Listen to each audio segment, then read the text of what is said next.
Now, what inspired me in life is actually journalism. I come from a journalism background, and I've done my tenure in CNN Money in New York, and I am very proud to introduce here on stage our Emma Lacey-Bordeaux, editor of CNN USA. And now, very interesting and important topic. Traditional media, influencers, what they can learn from each other. So being in CNN, I've learned that digital technologies are the future in journalism. How to, let's say, mix and mingle traditional media and journalism and these things, what you do, or right person for it. Your stage is yours. Thank you so much. Hey, how's it going? How's everybody feeling? Yeah? We hope no more microphone malfunctions, no more ducking and dodging. So when I was thinking about this topic, I was coming at it from the vantage point of spending 10 years as a journalist at CNN. So 10 years in traditional media. And of course, when I first started at CNN, Twitter was just launching. We actually had Twitter classes. We formed our own handles. We learned how to tweet hashtags. It all seems like not so long ago, actually. So we're in a completely new world. But I want to go back even further to my first influencer.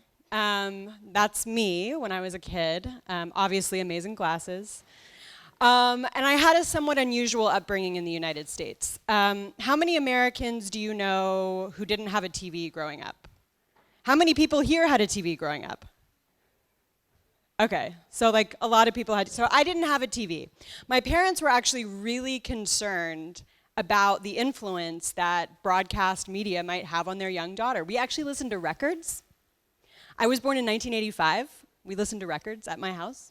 That's true. But I really wanted a TV because when I went to class, all the kids in school were talking about television shows. They were talking about cartoons, they were talking about MTV, and I was like, out of the conversation, right? So one day, my family and I are walking down the street, and we see a TV that's thrown out. A neighbor had thrown it out. And I convinced my parents, actually, if we gave this TV a home, it might be like recycling. And this was a winning argument for my eco-friendly parents. So, you know, the argument matters, right? So I got a TV, we plugged it in, took it home, it worked, which was amazing, but it only got one channel. Does anybody here know who this guy is? The Americans do, for sure. Okay, so this is Mr. Rogers. He had a show on public broadcasting for I think 50 years. And it was called Mr. Rogers' Neighborhood. And he had puppets, and he sang songs. But he came at his entire show not from the perspective of an entertainer, first and foremost, but actually from the perspective of an influencer. He really believed that kids are shaped by the media that they consume, and as we all are, right? And he wanted to encourage people to be curious, to be kind, to be open-hearted, to be good neighbors. He would sing this song. Do you guys know the song? Won't you be, please won't you be my neighbor?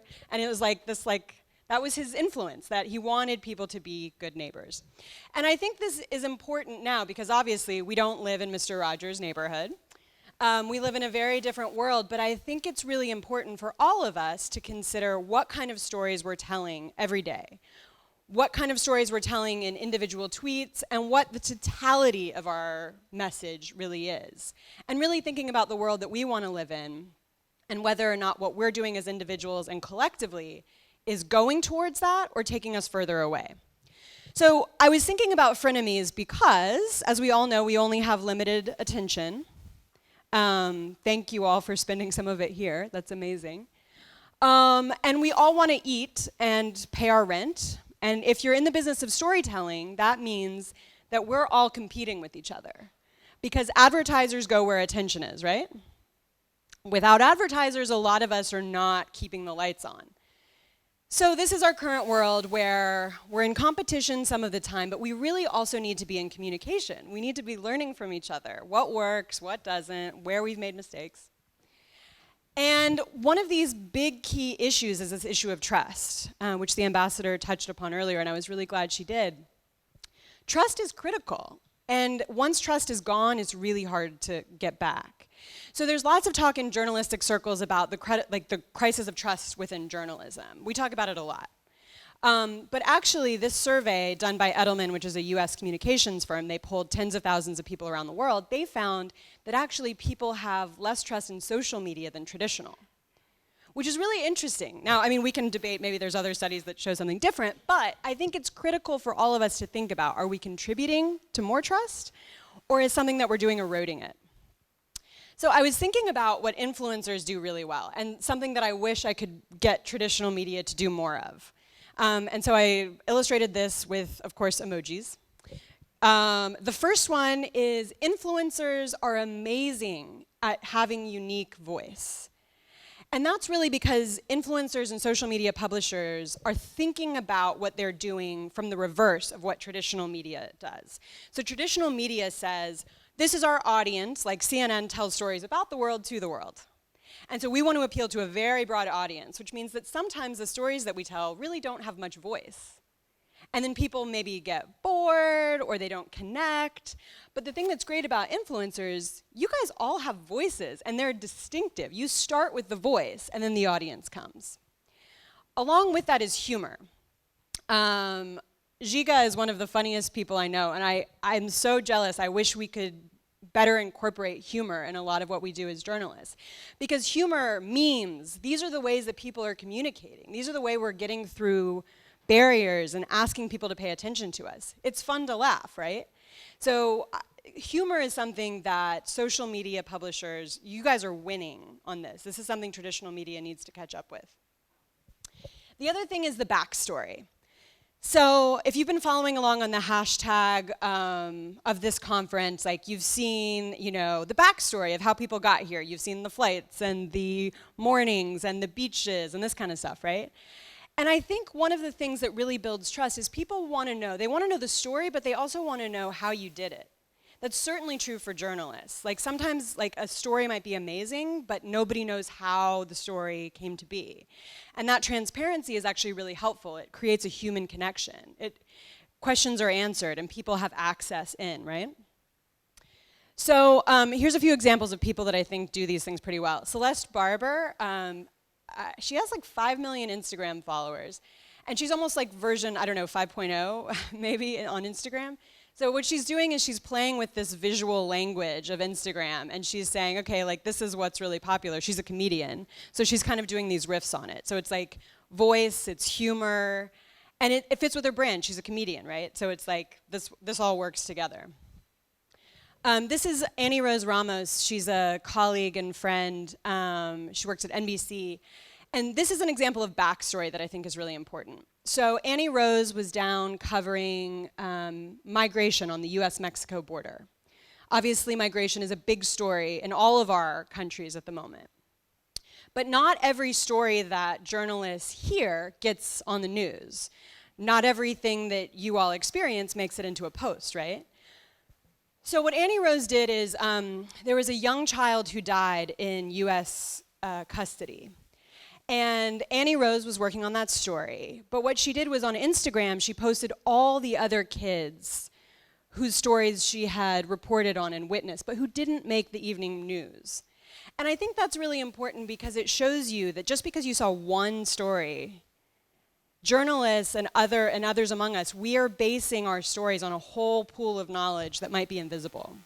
And so the backstory is a really great way to make what's invisible visible and build trust.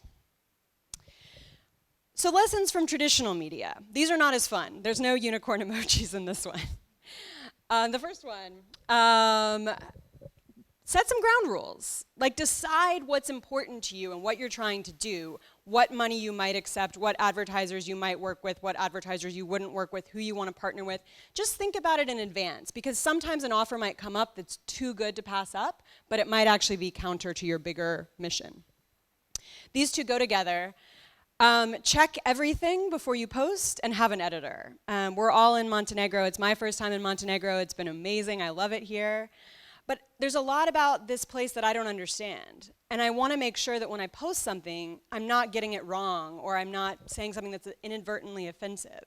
These are really important, especially because when you're your own brand, you can't just walk away from a mistake. That follows you. And then the thing that I think we should all think about is that sometimes people get turned off from the news, which bums me out because I think news is really important. But I understand. And a lot of times what they say is, news is always negative. Does that resonate with you? Anybody? Right? Like, do you want to read about another war or another famine? Like, it gets hard, right? And so sometimes news gets a knock for being problem-oriented or negative-oriented, right? And we know that even on our worst day, there's something good that happens, right? And actually for social media, it's kind of the opposite, right? Sometimes people are like, oh, it all looks good on Instagram. But, we're not posting about the jet lag, we're posting the pictures of the beach outside, right? And so I think it's good for all of us to think about telling a more complete story. And so this woman does it really well. This is a friend of mine, Katie Hawkins Garr. And 3 years ago, in her mid-30s, Katie unexpectedly became a widow. Her husband, my friend, Jamie, died when he was running a race. And she did what writers do. She started writing about it. She has this newsletter, My Sweet Dumb Brain, which you can sign up for. I recommend it. It's amazing. And she captures the totality. She captures the dark days. She captures what it's like to date again. She captures all of the nuance of this strange, weird turn that her life has taken. And it's really valuable because sharing this, kicking the door open to our own experiences, allows others in. So going back to my first influencer, I think this is a wonderful opportunity. I know a lot of you guys. I'm excited to get to know the rest of you. Find me, ask your questions, tell me what you're doing, because this is critical. Governments are getting involved in the practice of regulating what has been really free speech. And I think it's really critical for all of us to take stock of our own responsibilities and our collective responsibilities in this moment. So thank you guys.